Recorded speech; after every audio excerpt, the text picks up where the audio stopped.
Okay, so in this video, we want to look at an example of a function that starts at the natural numbers and whose codomain is the natural numbers cross the natural numbers.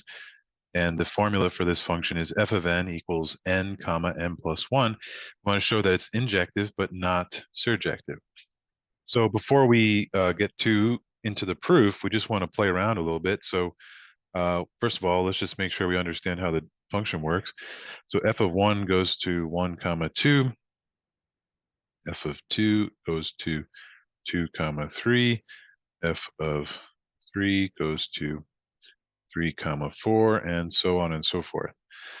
Okay, so um, let's see. So if we want to show that it's not surjective, right? So again, we can just kind of play around a little bit here.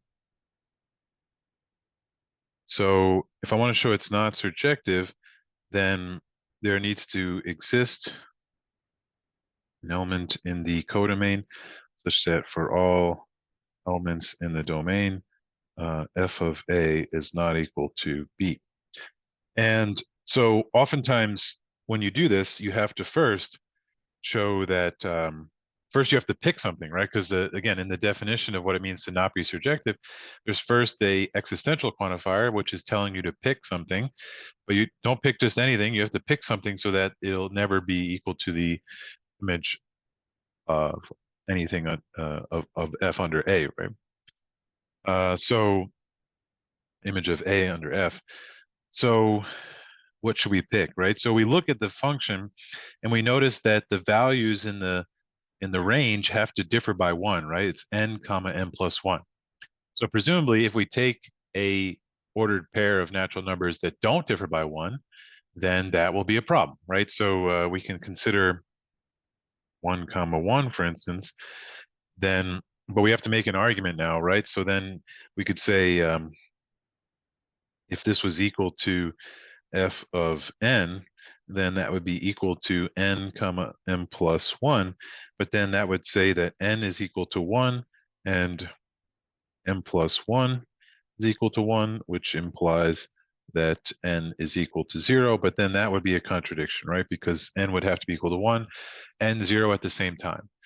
Right now, I'm just doing this informally, right? Because we're going to write the proof carefully. But the point is that we pick something and showed that no matter what n you plug into the function, it will give you a contradiction if it was equal to it. So that means it's not going to, the function will never hit 1 comma 1, right? Okay, good. So that's our idea for showing not surjective. For injective, we need to say that, you know, uh, we want to assume or say, um, so for all, so let me make it specific to this particular example. So for all n1 and n2 in the natural numbers, if f of n1 equals f of n2, then we want to show that n1 is equal to n2. Okay, so now we get to say, all right, well, we get to say that f of n1 equals f of n2. Well, what does that look like? So that means n1 plus 1 is equal to n2 comma n2 plus 1. And now we just have to notice that what it means for two ordered pairs to be the same is that the first components are the same and the second components are the same. So this implies that n1 equals n2, just as we want, right?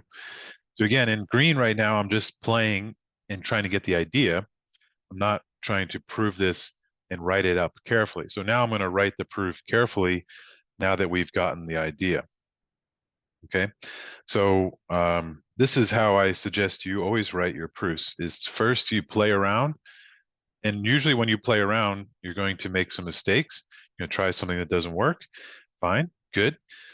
That's okay. That's part of doing these kinds of things. And then eventually, after playing around, you will come up with the right idea, and then you can write the proof carefully.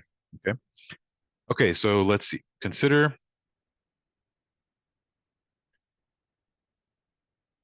consider the function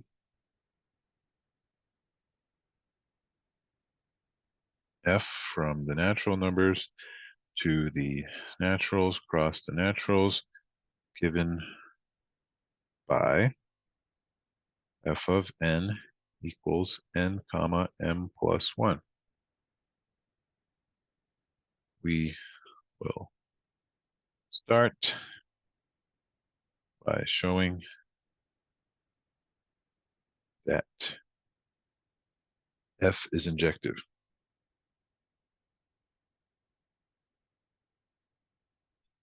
To this end, assume n1 and n2 are natural numbers so that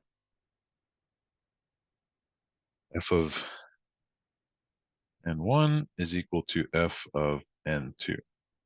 By definition,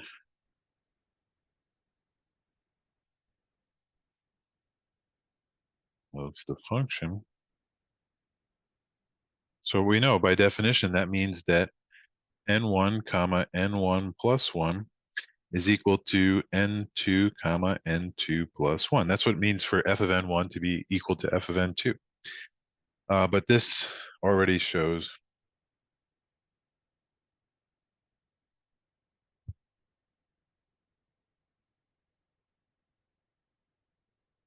that these have to be equal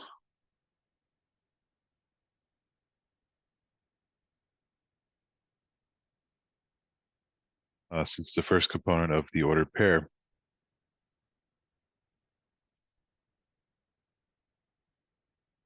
must be equal. Okay, so hence f is injective as we were trying to show. Okay, great. So now let's carefully write up what it the surjective part, right? So to show it's not surjective. So to show f is not surjective,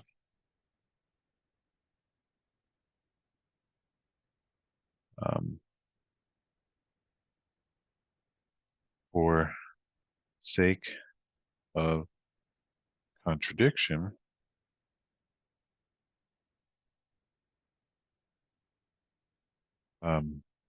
assume f is surjective, and hence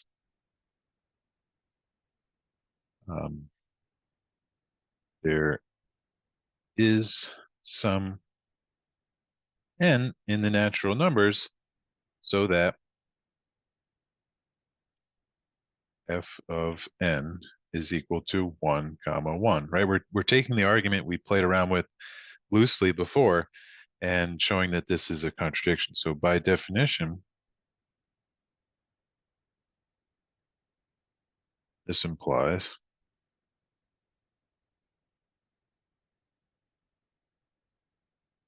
that n comma m plus 1 is equal to 1 comma 1. And then by equating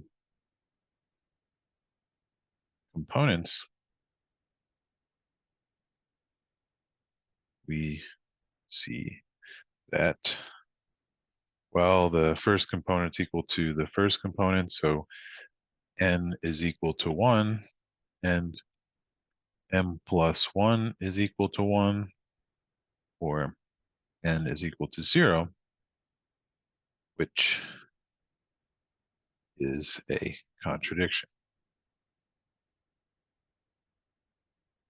Okay, so you can't be equal to 1 and 0 at the same time, so hence